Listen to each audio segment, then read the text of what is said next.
we received an urgent call for help regarding a dog in desperate need.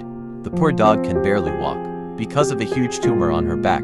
It was clear that she had lived a terrible life, and we believe that she may have been left on the streets because of her condition. Without hesitation, we rushed to her location to offer our assistance. When we arrived, we saw the dog struggling to move, her eyes filled with fear and pain. She was so scared that she wouldn't let anyone get close to her. We knew we had to gain her trust before we could help her, so we patiently offered her food, trying to show her that we meant no harm. Hours passed as we slowly approached her, but she remained terrified. It was heartbreaking to see her in such a state, and we couldn't imagine what she had gone through that made her so afraid of people. We knew this wouldn't be easy, but we couldn't give up on her. After what seemed like an endless chase through bushes and thorns, she still refused to let us get any closer. We were worried that she would get hurt or fall into a hole while we were running after her. She was so scared that she tried to bite us when we got too close. Finally, we had no choice but to use a sedative to calm her down. It was a difficult decision, but it was the only way to keep her safe.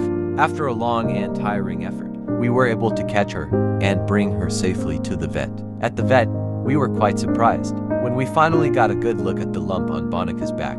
It was massive, much bigger than anything we had ever encountered before. The tumor protruded from her body, stretching her skin and causing her significant discomfort. It was a dark, swollen mass with uneven surfaces and looked as if it had been growing for a very long time. The sight of it was enough to make anyone feel sorry for the poor dog who was carrying this burden alone. The vet immediately realized how serious the situation was. He carefully approached Bonica, speaking quietly to keep her calm as he began his examination. His hands gently pressed around the tumor, feeling its texture and noticing its size. The tumor was so large that it was difficult for him to fully grasp it with both hands. As he continued his examination, his brow furrowed in concern, but he maintained a calm demeanor to avoid disturbing us or Bonica. The vet scheduled the surgery for 3 days later. This allowed time for Bonica's condition to stabilize, and also allowed the surgical team to prepare.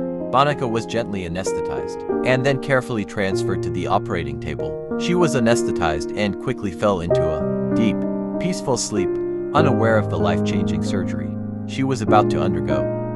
By day 10 post-surgery, we began to see the first encouraging signs that Bonnie was on the road to recovery.